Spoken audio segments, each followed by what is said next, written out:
Welcome back to episode 20 of Weekly Q&A with Steph, and I'm super excited to have my first guest, Lisa from Interactive Accounting. So really excited to have you here, Lisa. Thank you for taking the time in spending this nice little 10 minutes chatting about everything accounting with the accounting market.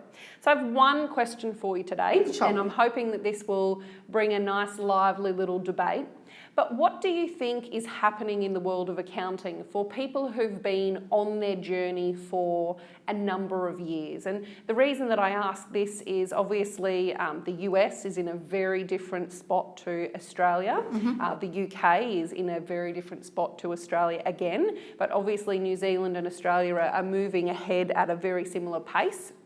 And I know for the likes of you and I, we've kind of been on this cloud journey and doing different bits and pieces in accounting for 7 years now. So what do you think is changing for the early adopters? And what do people who are just getting into kind of this realm of moving their business forward have to look forward to in the next 5 to 10 years? Yeah. So I think it's really interesting to talk about first is like where the market is actually at. So we've got something like the statistics kind of show that like in Australia especially that we've gone past in terms of cloud accounting, we've gone past the early adopters and we're now moving over that gap into early majority. And so what's kind of natural in those kind of market changes is that you have your early adopters who are really focused on continually to pioneer ahead and keep going further and further forward and trying to do more and more exciting stuff with technology.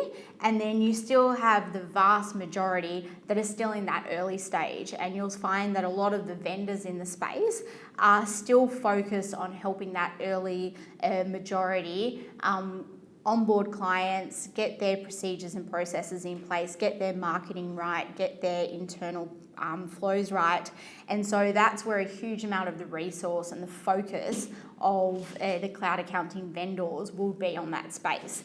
And then you'll have the early majority people who are kind of, you know, they've got all their shit kind of sorted and, excuse my French, and they want to keep going ahead and ahead and ahead and ahead. And then you're probably like a little bit frustrated that, you know, they want to keep going and going and going. And, you know, the same enthusiasm and the same focus isn't there for vendors anymore because they still kind of need a responsibility and, you know, rightly so, in order to get market share focused on those early adopters. So I think that there's always going to be now a bit of a frustration happening with these early adopters that, you know, they're wanting to get their systems even more refined, you know, tweak them even further. They're finding their own technology gaps and their own procedure gaps, and they're like screaming for technology to kind of fill those pieces. And it's kind of hard to get a voice because there's still only a small group of us that really fit that build. We were chatting before, and I loved your take on the fact that when we were beginning on our journey and certainly starting both of our businesses, the focus was what can we do to help the client? And I think we had so many opportunities and we really could do a lot with technology to help every single client that was out there immensely. But you said before that it's now about you and about what you want, because you've gone past that helping the client and making sure that they're all sorted. Do you think everyone is in the same spot as accountants, or do you think that's a natural progression after it's client first? Well, I think it's natural for a lot of when you sort of I get to do quite a lot of consulting for accounting firms, and when you go into accounting firms, it's clear that the focus is on billable dollars. It's clear the focus is on delivery of client, and that advisory focus is not actually on growing the business and procedures and processes. And you'll really only find that the best accounting firms, which are really well run, have a sponsor inside who it's a passion of theirs to actually do that stuff within the business, and then people just give it to them. But it's not really like clients always seem to put their clients. Sorry, accountants always seem to put their clients first.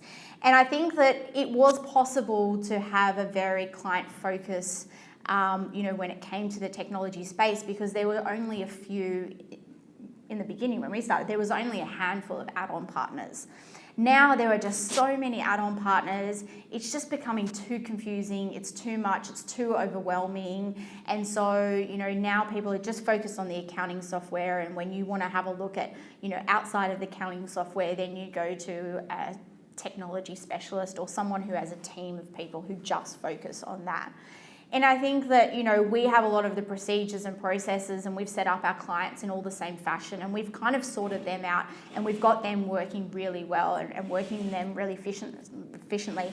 Now we're looking inside and going, well, how are we running our business? And is that efficient? How do we scale? We're at 500 clients using Xero. How do we get to 1,000? And give them the same level of high touch service that they're used to.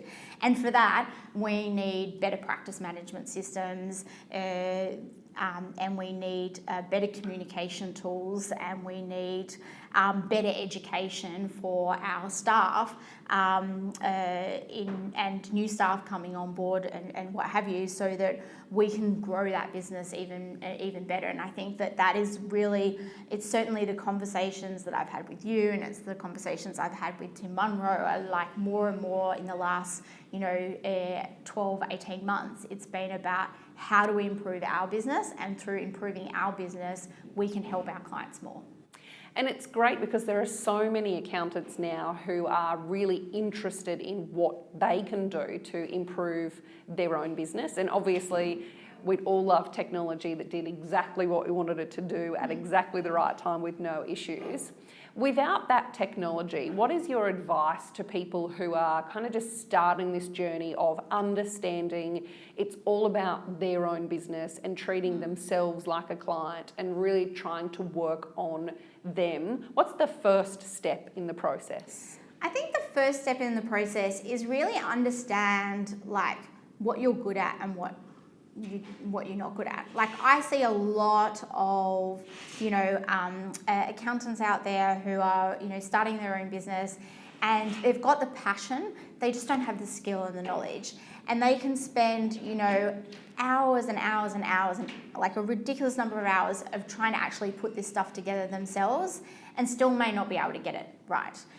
There are so many resources out there. There are so many people that are that you can go and sort of learn how to run a business in the cloud, get your Xero certification. There's so many resources, and there's so many networks, Facebook pages, LinkedIn pages, that I think the first step is actually finding what are the areas of gaps in knowledge, and actually finding someone to help you get set up. Get set up quickly, and then you can move forward. I think so many people get caught up in the setup phase, that they kind of, it gets too hard, it's too complicated, and then they just default back to the way they did it before. I think you really need to invest some money, get someone who's done it before, get a resource out there who's been there, and get some help. And do you think that's the same for all over the world at the moment in terms of where people are up to? I know you've spent some time in the UK. Yeah, and in the US. I think, and Xero certainly learnt this lesson when they came from New Zealand to Australia, and I think they've learnt that lesson again when they've gone from Australia to the UK and also to the US, is that every market is unique. I understand that business needs are, typically the same, but every market is unique. If you take, the US, for example, like, their banking infrastructure is way behind. And so, the leverage that you can get from cloud accounting products is really difficult over there, because they don't have the infrastructure in place, they don't have the culture in place, they don't have the systems in place. All of the things that we took for granted over here in New Zealand and Australia are just so foreign to them over there. And so it was always going to be a difficult sell. When you've got a country like the UK, which has been around for, hundreds and thousands of years, they have an extremely, ingrained culture over there. They've got a very unique kind of multicultural set. And they're a country which deals with a lot more trading partners than we have here in Australia, and so they've got a lot more complexities that they need to deal with. So I think that it has been different in every jurisdiction I've been to, and that's because the adoption of cloud accounting has really come down to what is actually happening in that environment and that market at the time. But at the same time, most accountants, we're all businesses. Mm-hmm. We should all be running as businesses. Do you see similar problems in the process across the world in terms of what we're trying to do? Yes, there are complexities in how it can actually be unfolded out to, depending on US with Xero, etc. But are you seeing that everyone is going through similar cycles? Well, we've talked about before, I think, like the education gap. And, certainly like nothing that I learnt at uni, which was now 10 or plus years ago. None of the stuff that I learnt at uni really would equip you to, doing the job I'm doing today. I wasn't taught, yes, I know the technical skills of tax accounting, but do I know, technology? Do I know the advisory set around, working with businesses? No, like all of this stuff I've had to self-teach myself. So what you're finding is that the pace of technology is moving so fast. We've come so, far in 5 years. And universities and the institutions which are teaching our accountants, they can't even go out, they can't even keep up, let alone all of the existing accountants out there who basically have to be re-skilled. Yeah.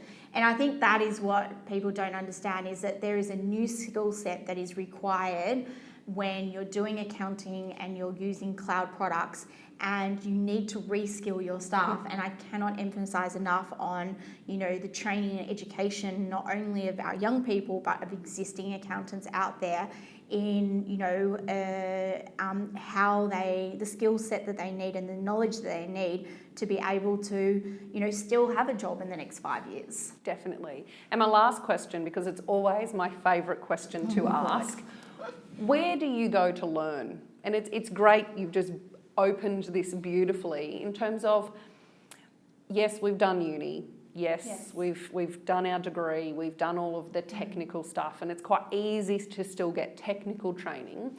But where do you find that you're kind of navigating to learn the rest, the technology, the business side of things? Well, actually, I would have to say that on the technology side of things, I'm pretty fortunate. Like our client base are mostly high growth, tech companies. So my clients over the years have taught me a huge amount around technology and about code and about platforms and about scalability and certainly, the skill sets that and some of the approaches that they use towards software development, agile development, we've talked about that, are certainly approaches which we've taken and then use that towards, accounting. And so I've taken a lot from them. Yep. And said, well, technology is our future. That's what they're developing. Let's use the procedures and processes in there, and let's try and move that and apply those to our business and see if that helps. And that's been a huge difference to our business in the last 5 years. The second place I probably go is to my peers. Yep. People like yourself who, are observing things firsthand.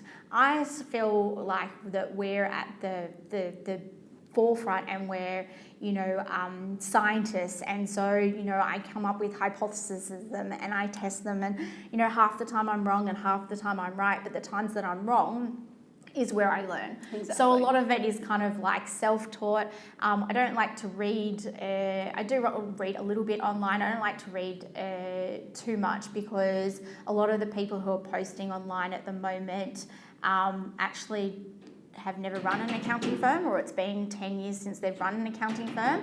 So I'm much more keen to kind of, you know, test and evaluate in-house and try and kind of, you know, discover these things for ourselves, because there's just not a place to go to on the market.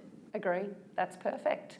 All right, so that is a wrap for episode number 20. I'm very, very grateful to have Lisa Thank from you. Interactive Accounting with me today. So as usual, stay tuned for next week and don't forget to keep asking your questions.